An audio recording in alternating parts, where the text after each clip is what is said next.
Mes chers compatriotes, je vais parler d'une grande nation, le Sénégal. Une nation avec de grandes figures qui, par leur vision et leurs actions, ont imprimé à la marche du pays une orientation reconnue par l'histoire. Je suis héritier de cette histoire et fils de cette terre à qui je dois ce que je suis. Des caïcédras de Thiès aux rizières de Bambali, des trésors enfouis dans la terre de Kédougou, à la fois vibrante du Fouta, de la fierté du Jolof au charme du Kabada, de Guédiawaye à Bakel, chaque coin du pays résonne en moi comme des opportunités, des défis et des souffrances vécues avec mes compatriotes. C'est de tous ces terroirs que je tiens mon engagement, ma loyauté et ma dévotion à l'endroit de la patrie et de la République. Il y a 16 ans, en 2007, j'ai été contraint à l'exil aux Comores par le régime d'alors pour m'être opposé au démantèlement de l'ASECNA.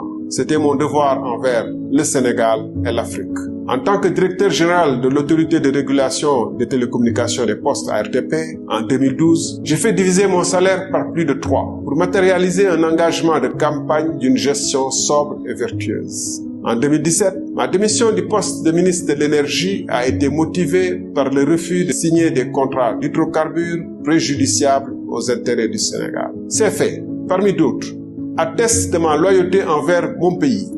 Jamais je n'ai failli à mon devoir de servir mes compatriotes. Mes chers compatriotes, aux 4 coins du Sénégal, j'ai croisé des femmes et des hommes pour qui trouver un repas par jour est un défi de chaque instant. J'ai rencontré des compatriotes pour qui se soigner, mettre les enfants à l'école sont des défis le long de l'existence. La jeunesse désenchantée lutte pour réaliser ses aspirations sur son propre sol ou brave la mort pour chercher ailleurs un avenir meilleur. Les services publics, tels que les hôpitaux et les écoles, sont déficients sous le regard impuissant des professionnels de première ligne. Les paysans restent emprisonnés dans la misère, tandis que les travailleurs peinent à subvenir aux besoins de leur famille. Dans le même temps, une petite clique de politiciens milliardaires émerge des décombres de notre économie. Le fossé entre la souffrance du plus grand nombre et l'arrogante richesse d'une élite politique s'agrandit. Les événements tragiques qui ont ponctué ces 2 dernières années montrent comment cette injuste répartition des richesses et des sacrifices est une menace pour la stabilité. Mes chers compatriotes, le moment est arrivé pour notre nation de redécouvrir sa voie, celle de l'espoir, de la justice, de la connaissance, de l'égalité, de sa propre réalisation.